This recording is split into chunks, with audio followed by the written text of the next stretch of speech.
burning a bit brighter than usual. I guess it is the energy, that all of us have here, which ensured that, the fire was burning so bright. Now to the next session, we all would love to hear from this gentleman, Mr. Rahul Roy. It's all great to do business here in India. There are a lot of successful people here doing business in India.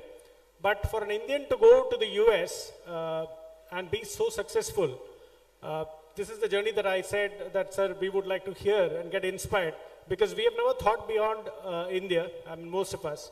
But a gentleman way back has, and a couple of things that he said was really interesting, and I'm sure that he will, narrate his journey and inspire all of us. Rahul Roy, sir, please welcome onto the stage.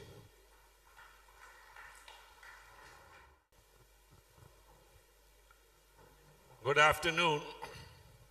I've been asked to come here 9:30 in the morning, so I showed up at 9:20, and I was the first one to arrive. And the first person to welcome me or came with me was Manoj. Thanks to Manoj. But the host, Pranab, was there, and I had such a wonderful, adventurous tour of this magnanimous place, which I was totally touched and mesmerized. Pranab, where are you? Thank you for showing me this place. What I enjoyed about Pranab, I'll start before I talk about myself and all the people and participants here. I felt the Bengal pride in him. I felt the legacy of his family in this entrepreneurship journey. We started 77 years ago, and he took it from one level to multi-dimensional level. Is a very inspiring and sparkling story for all of us. So he deserves a big round of applause, ladies and gentlemen, for his grand success. There's a lot to learn from each and every individual in this room, because whatever I am today is learning from each other. I call all the colleagues as my buddy entrepreneurs. Like in US, we never carry a big wallet. We all carry a few dollars in our pocket. That's the old story, but that's how I went there. I went there at a very young age. My family came from the business background. Actually, they were the top industrialists in India. A company called Bengal Lamb started many years ago in Bengal. As usual, Bengalis are not cohesive people. Even their valued family, but family gets broken as the family grows. So after one generation, the business collapses. That happened to us also. If you can be quiet on the end, I would appreciate whoever there is. Hi guys at the back who are standing, if you can be quiet.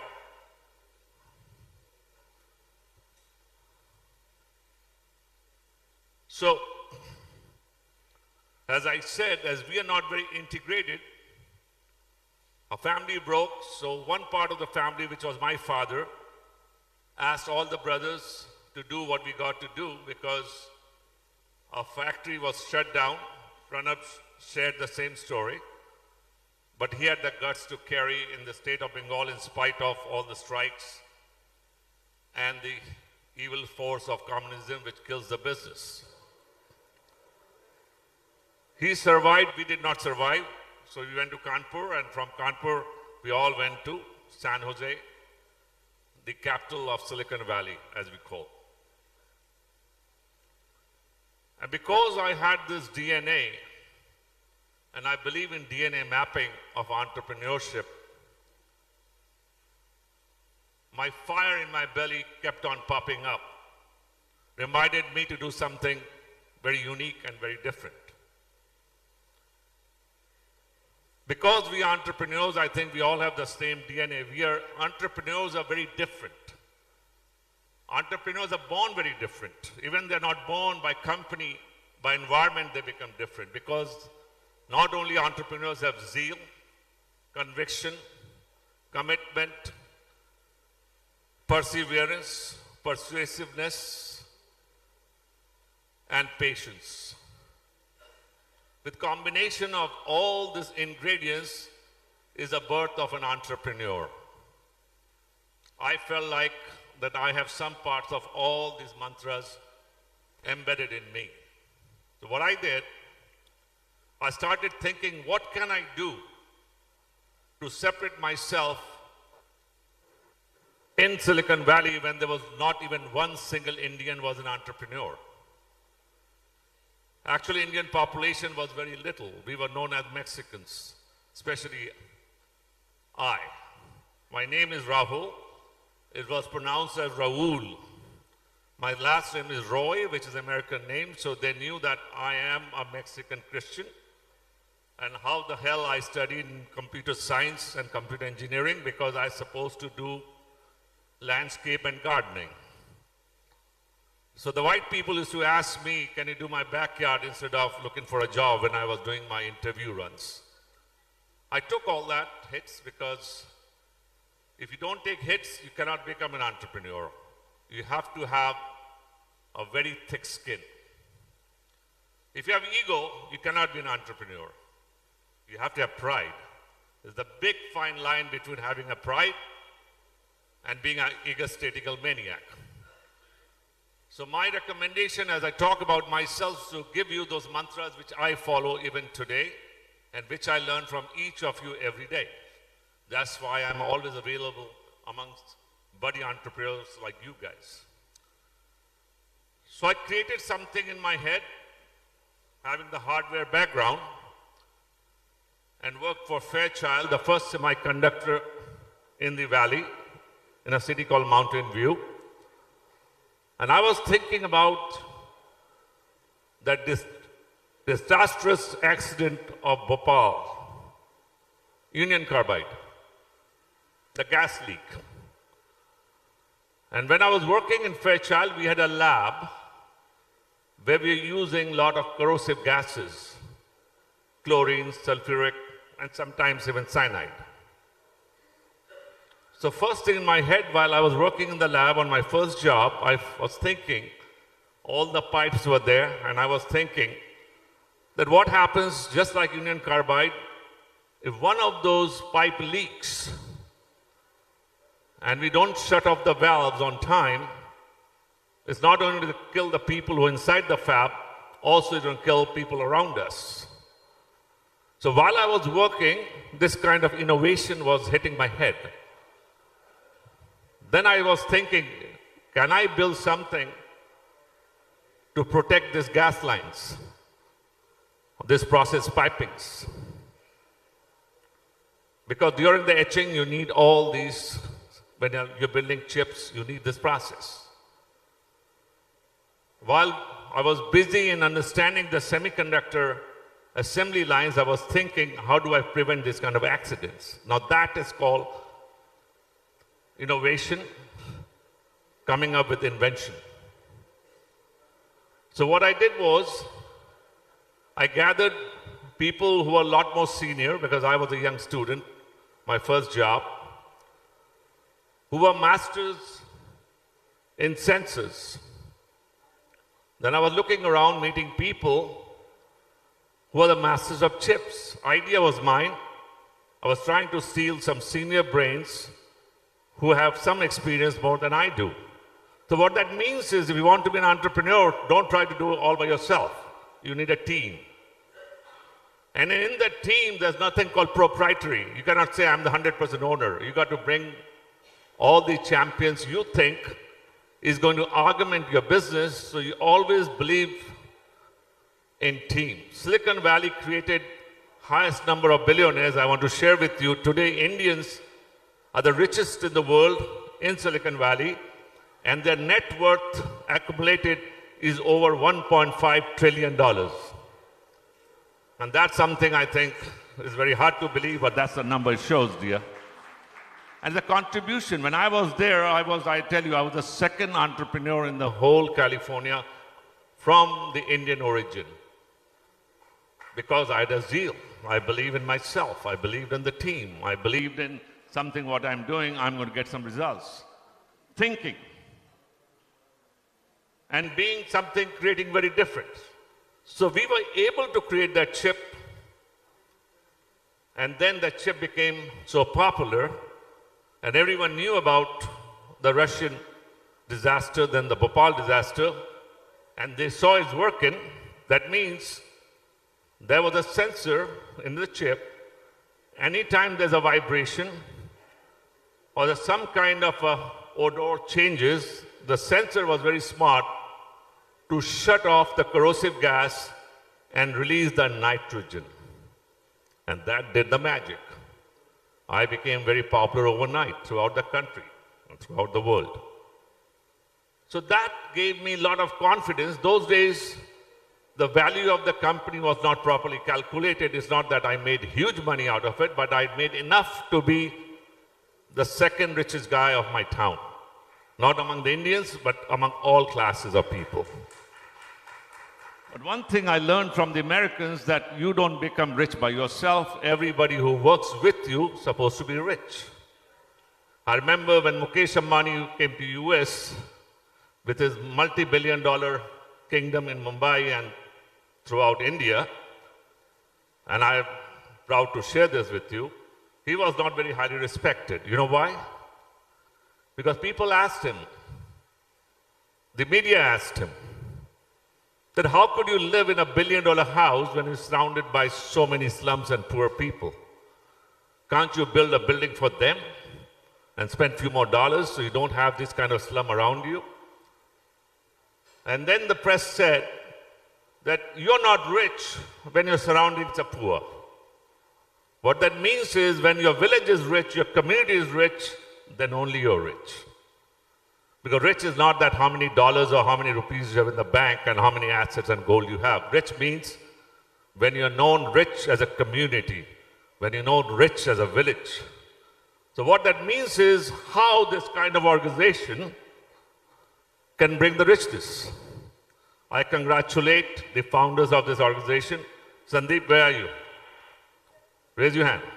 Payal, my dear buddy Subrata, Prakash, and many others here who have founded this organization, because I believe you need this kind of organization. I'll share some ideas with you, what I did when I created my organization back in America. For example, this organization, I'm sure you guys have a membership fee, right, Sandeep? You have a membership fee. How much is it, Subrata? How much is the membership fee? 7,000. Annual or month? Huh? Annually, okay? And how many people do you think can give you 25,000 annually? Everybody, thank you. And how many people can think can give you 1 lakh annually? 50 out of 250, right?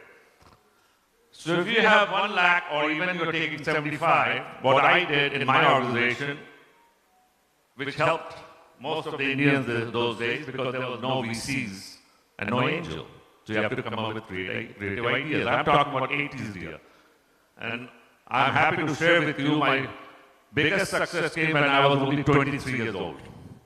So what I'm trying to tell you is, so what I did, I said, okay, your membership fee is, say, 7,500 rupees. Your membership is 5,000, but you're giving me 7,500. 2,500 goes in the fund. And that is not a fee, that's an investment per year. And I enforced that. I said, if you can be a member if you're going to be an investor. Means you have to take calculated risk to understand your 2,500 rupees will be spent on the projects which we all decide within this membership group. And keep in mind that 2,500 rupees started building up. Yes. So what we did, we started finding out if we had 100 members, that how many members we can categorize, can have mutual interest and a vested interest to grow. Like he could be a vendor, he could be a customer. He could be a customer, he could be a vendor. So created that categorically, if someone is in a restaurant business, someone is in a clothing business, or someone is in an industry like your chanachur or whatever, and other things, how you can complement each other. Because create a syndicate, because I saw the Jews, how they work. It's not that something I came up with. I saw that's how Jews work. Then I came to India 15 years ago, started coming on a regular basis. I saw that's how Marwaris do, Gujaratis do. I learned something. I said, Jews are not the only people in the world. We have it here. Only Bengalis don't do it. Because why? That's what the big question mark. Are we individualistic people? We don't trust our caliber? Because alone you cannot do. Regardless what you tell me, your ethnicity is important to all of us. So we need to create this organization which consists of all kinds of people, but they got to be a vested interest. We are not competitors, but we are supporting the cause. And that fund is very important.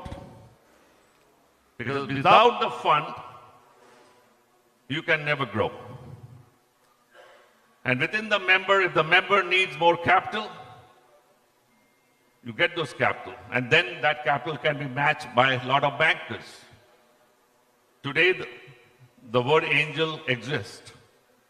So what I'm trying to say is, for the founders of this FBSC, that this fund is mandatory for your organization. This is not for cultural activities. This is not for your fun and food. This is not for anything else, but to augment every member in this organization to get involved in investment and expanding the business within this plan. Do you guys agree with me what I'm trying to say? That's how we grew in our organization. Why do you think Indians became the richest in the valley?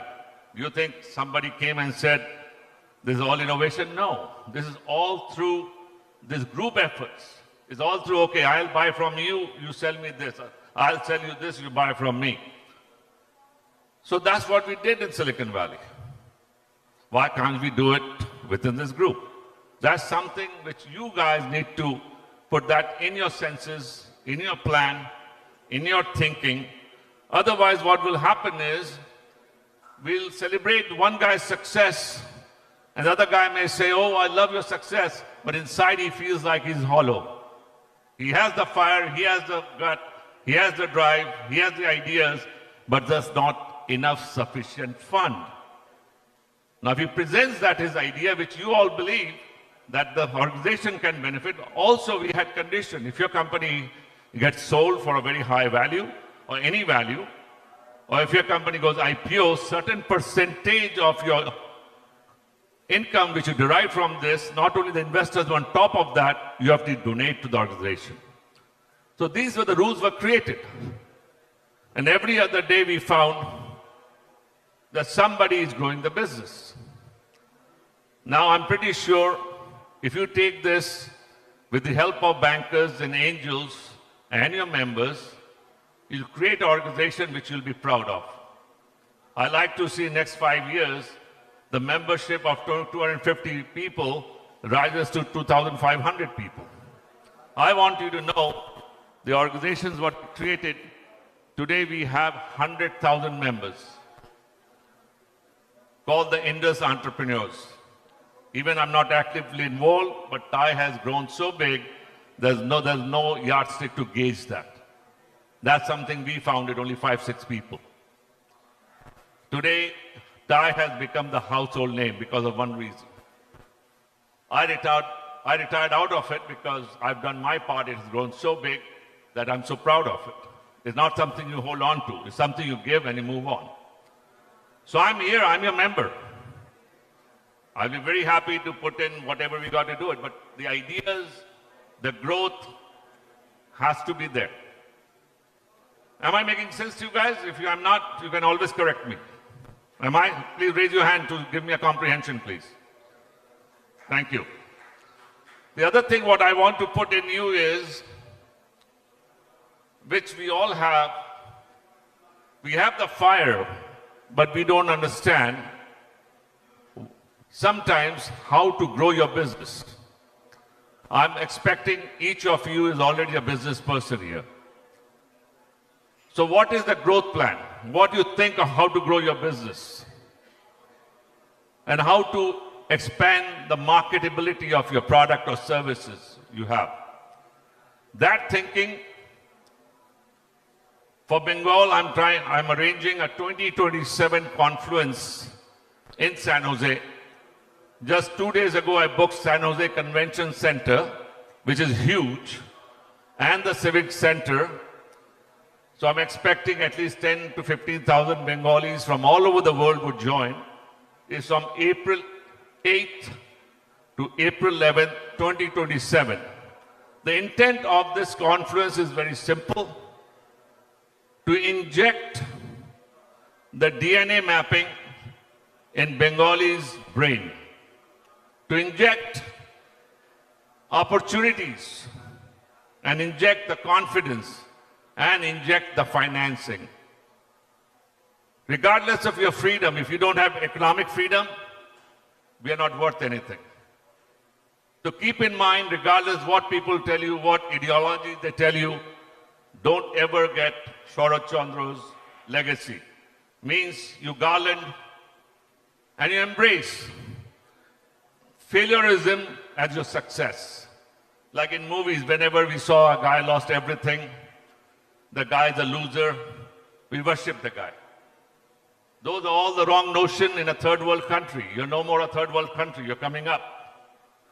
So your notion and motion should be that I'm going to create wealth for myself and for my family and for my friends and for the community. If that's not the goal, if that's not the spirit, we haven't contributed anything to our society. Thank you very much, ladies and gentlemen. These are a few thoughts. I'm always available. A lot has to be said. I don't have enough time, but on individual basis or small group basis, we have a lot of constructive idea, a lot of ways of understanding each other's business.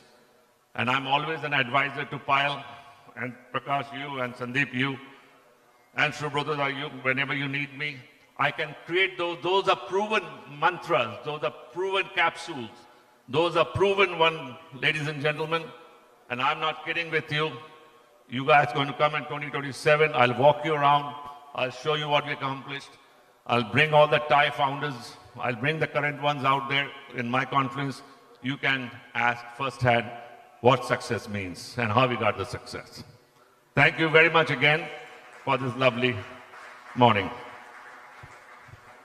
Sir, we would want you here. Rahul, sir. So I'd request our chairman, Ganeriwala sir, to felicitate Mr. Rahul Roy. Ganeriwala ji has been instrumental in the birth of FBSC, and he has always inspired us. He's always provided us the right guidance. And today, because of his leadership, FBSC is there here. And I think three key takeaways that we can take from Rahul sir's speech. One, he said about creating a fund, for FBSC. I think that's a point well taken. I'm sure our president sir will start working on this. The second takeaway that he said is that, when you earn business, when you do business, your employees also have to get rich. I think that is something, that's a great takeaway point that I find from him. And third, I think the biggest takeaway from Rahul sir's speech is the opportunity for FBSC members to go to San Jose in April, right? And he's organizing a international conference.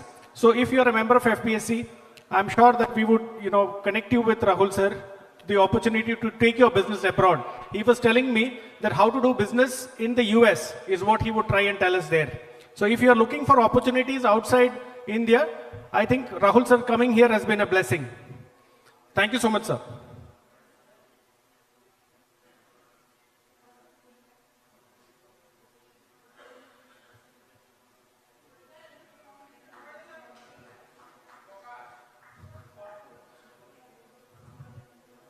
Let the claps follow. Let the claps flow.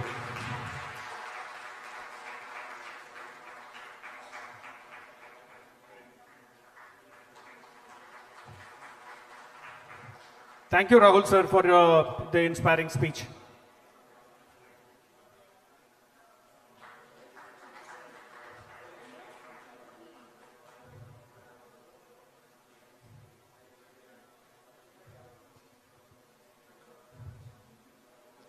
Thank you, sir. Yeah, it was actually sort of twining there.